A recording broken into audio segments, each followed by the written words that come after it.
Hello, fellow book nerds. This is Gabby, and today we're talking about Song Like Silver. Damn it, I messed it up again. Hello, everyone. Today we have another book review of a new release, and I'm so excited to be talking to you because this one was a really interesting read. So I'm curious to hear what you thought if you've read it. Curious to share what I thought, and as per usual we're gonna start with a synopsis and everything's gonna be down below so that you can use the timestamps.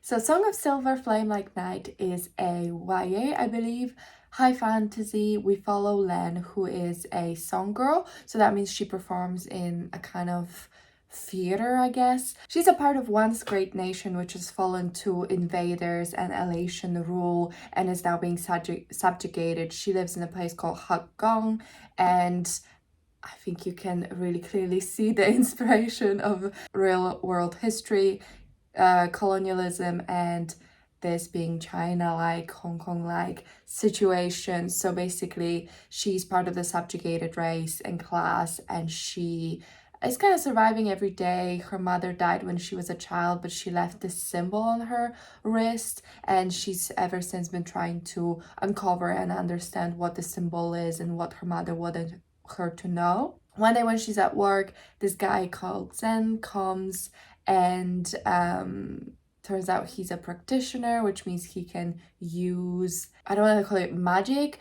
but almost magic to influence the world and the yin and yang of the world.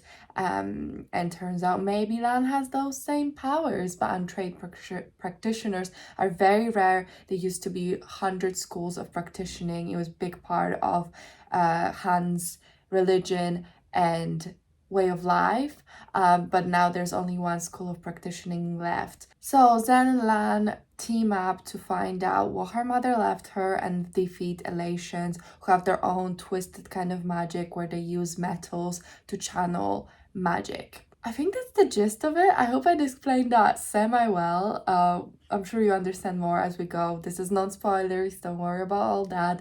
And let's dive in. Alright, so usually I talk about writing first, and this is no exceptions. I don't know why I said it like that, but I have absolutely no complaints. I actually really like the writing of this. It felt a lot like writing of Wuxia novels, which are kind of traditional Chinese style martial arts stories, fantasy books, and this one felt a little bit like that, and I really loved it. And big parts of it felt like very authentic and straight out of, you know, a translation. So there'd be, you know, the Hill of 1,000 Songs and names like that sound like they're translated from Mandarin, and I really loved that aspect of it. Overall, like, it was very well paced, had really great flow to the writing, and I have absolutely no complaints there. It felt really reminiscent of like Wuxia novels that I have read, which I really enjoyed. As for plot, again, I really liked the story. I think it really grew in scale from what you first kind of maybe anticipate, but it really developed really interestingly. I don't know how much I can tell you without,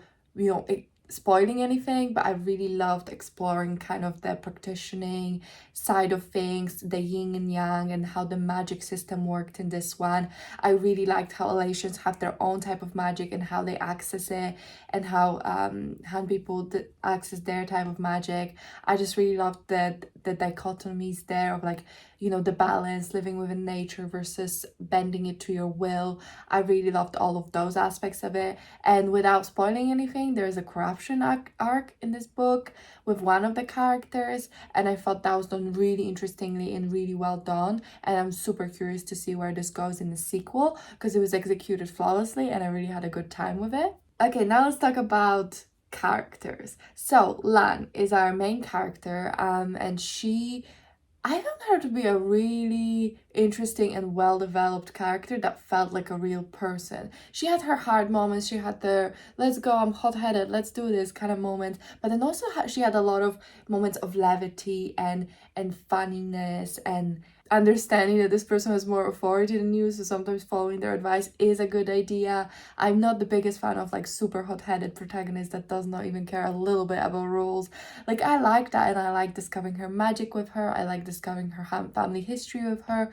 I think she's very strong-minded, but again able to think a little bit more critically rather than just be super hot-headed. I really enjoyed that. She was a very refreshing protagonist that I could actually empathize and feel like it's a real person that would kind of come to these choices when put in that spot. So I really like that. Then we have Zen.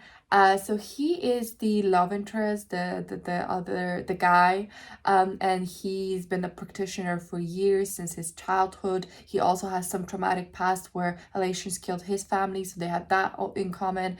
But yeah, he's been a practitioner for years, so he's the experienced guiding force in this novel. And I really liked him. I felt he had this really stoic, prim and proper. It was really funny to read those scenes where it'd be something like Lan would make a rude joke or you know, insinuate something, and he was just like blushing because it's basically like he's a monk.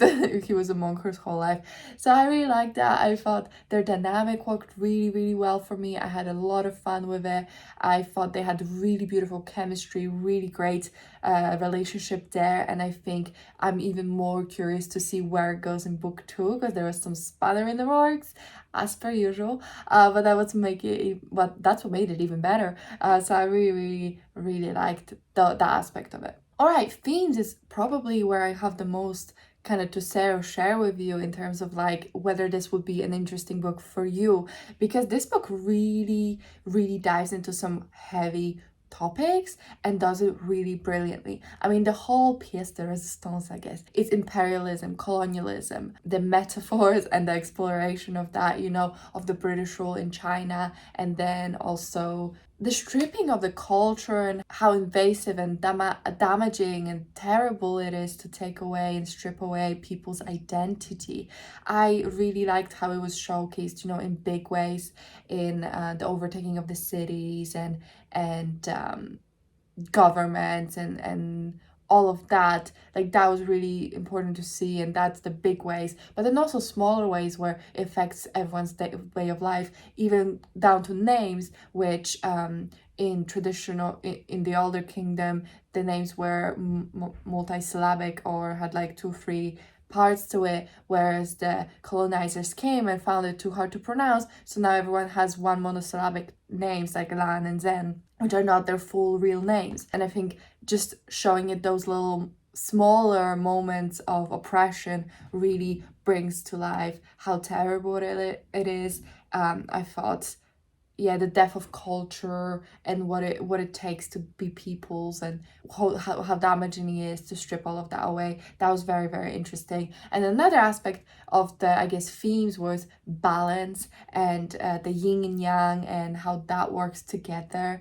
And I find that super interesting because I feel like we used to have more black and white stories where, you know, when you think about Tolkien, there's good and there's evil, you know, Star Wars or whatever it is, like it used to be very like good and evil. This is the fight between the whole fight that all of humanity has to fight, you know, fantasy books, whatever. It's like there's a good side, there's a bad side, and you always know when you're falling.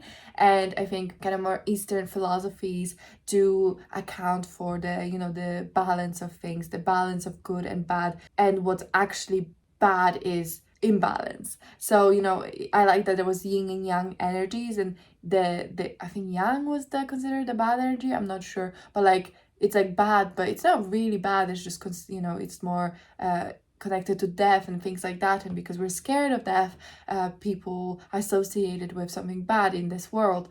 So I really liked how that was discussed and talked about, and it's like, you know, the demons, they're result of too much imbalance and that kind of stuff. So I really enjoyed that. I thought that was an interesting conversation to be had and a very interesting magic system. And again, I think like that's gonna come full circle with Elations and how they use magic and how they keep the world out of balance. So yeah, I had a great time with this book. I guess final thoughts. I had a really good time. I think I gave it 4 or 5 stars. I seriously cannot wait for the sequel. It was so well written. The author also wrote things like the Blood Heir, I think, series, which I've never read. But, you know, if you enjoy that series, maybe check out this book because I think it was written so well, which I don't know if I've heard so many good things about Blood Heir. So maybe if you're like, there's potential here, I think the author really delivered. I had a great time with it. I loved the the incorporation of the Chinese culture. I loved all the conversations. I loved the relationship. I loved the magic system. Overall, this was super well executed. If you want to read something really fun, interesting, fast-paced, but also thoughtful, check it out. It's a really, really good book, and I would highly, highly recommend it. So yeah, I hope you enjoyed the video. I hope you enjoyed the book if you pick it up. If you do pick it up, already picked it up, let me know what you thought. I would love to hear it. And in the meantime, I hope you have a great time. You give this video a like, subscribe, and a comment. And I would really appreciate that because it does help me out. But it's it for me for today, and I'll see you in my next one. Bye!